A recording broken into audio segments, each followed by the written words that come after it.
অনেকে বলেন আল্লাহ আরশে আছেন, অনেকে বলেন সব জায়গায় আছেন। আপনারা কোন মতে বিশ্বাসী?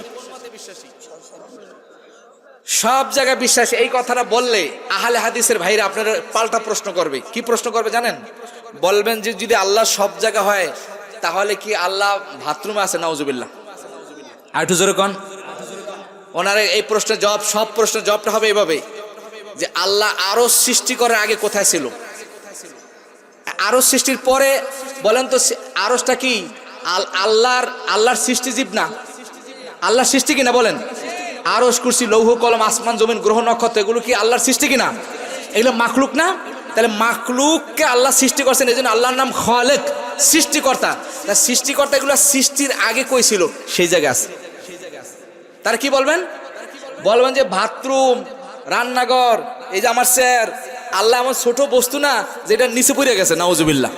সুতরাং এই বাথরুম, আরশ, কুরসি, লৌহ কলম এগুলা সৃষ্টি হওয়ার আগে আল্লাহ কোথায় ছিল? সেই জায়গা আছে।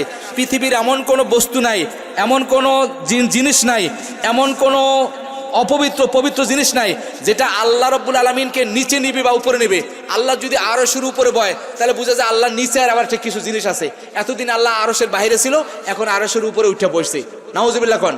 তাহলে আল্লাহ সব জায়গায় আছে, এই কথাটার ব্যাখ্যা হইল যে আল্লাহ আসমান জমিন সৃষ্টি করার পূর্বে যেই জায়গা ছিল সেই জায়গায় এই আকীদা আপনারা পোষণ করবেন, ঠিক আছে?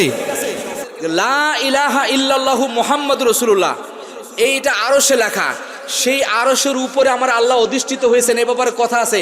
আর রহমানু আলাল আরশি ইস্তাওয়া, আল্লাহ রাব্বুল আলামিন সাত আসমান জমিন সৃষ্টি করার পরে আরশে সমাসীন হইলেন। সমাসীন অর্থ আমাদের মতো এরকম না যে আরশে বসে রয়েছে। আল্লাহ কিভাবে আছেন, কেমন আছেন, এটা আল্লাহ ভালো জানেন। আরশ সৃষ্টি করার আগে আল্লাহ যেখানে ছিলেন, জমিন সৃষ্টি করার আগে আল্লাহ যেখানে ছিলেন, পায়খানা পেশাব হওয়ার আগে আল্লাহ যেখানে ছিলেন, পৃথিবী সৃষ্টি হওয়ার আগে আল্লাহ যেখানে ছিলেন। ইভেন কাফেররা ওরা বলে কি জানেন, একদিন আমি একটা অনুষ্ঠানে গেছিলাম ইন্টারভিউতে, এই উত্তরা, এই উত্তরা, সেখানে আমার বসে কি যদি আল্লাহ সব জায়গায় থাকে, আমার দিকে তাকান, এই বোঝার এরকম টেবিলে থাবর দিছে, তাহলে কি আল্লাহ এই থাবরের নিচে পড়ছে? আপনি বললেন যে সব জায়গা আছে, তা সব জায়গার ভিতরে তো টেবিলও আছে, তা টেবিলের মধ্যে যদি আল্লাহ থাকে তাহলে এই থাবরের নিচে কি আল্লাহ পড়ছে? নাউজুবিল্লাহ কোন। আরে বোকা, আল্লাহ তো এই সৃষ্টি কোন মাখলুক, কোন এই যে এটা মাখলুক না, এটা একটা সৃষ্টি বস্তু। এই বস্তু জমিন আসমান, জমান মাখান, জমান মানে হলো কাল। আল্লাহর কাছে কোনো কাল নাই, গতকাল গত বছরের কোনো নাই, আগামী বছর নাই, সব সমান। গত বছর কোনো মানে রাত দিন এরকম কোনো জিনিস আল্লাহর কাছে প্রতিবাহিত হয় না। আবার কোনো স্থানও আল্লাহকে উপরে নিতে পারে না। আল্লাহ সব সময় সমান। হুয়াল আউয়ালু ওয়াল আখিরু ওয়াল যাহিরু ওয়াল বাতিন ওয়া হুয়া বিকুল্লি শাইইন আলিম। সুতরাং আল্লাহ বলেন ওয়ালাইসা কামিসলি শাই। যদি আপনি বলেন আল্লাহ আরশে, সাথে সাথে দেখবেন মগজে আসবো, তাহলে মানে আল্লাহ আরশে আমাদের মতো বসা আছে, এরকম একটা চিন্তা আসবে।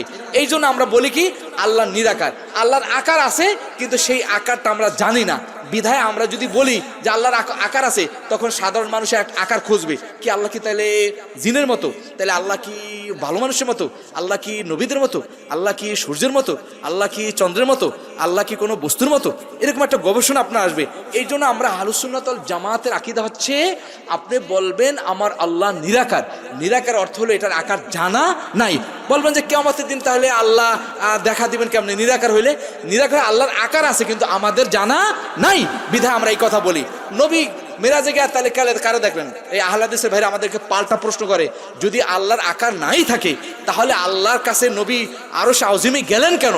তখন আপনি বলবেন আল্লাহ রাব্বুল আলামিন দেখা দেওয়ার জন্য আরশে নিয়েছেন, কিন্তু আল্লাহ ওই জায়গায় বরাদ্দ আছেন, এই কথা বলা যাবে না। ঠিক আছে, কথা স্পষ্ট?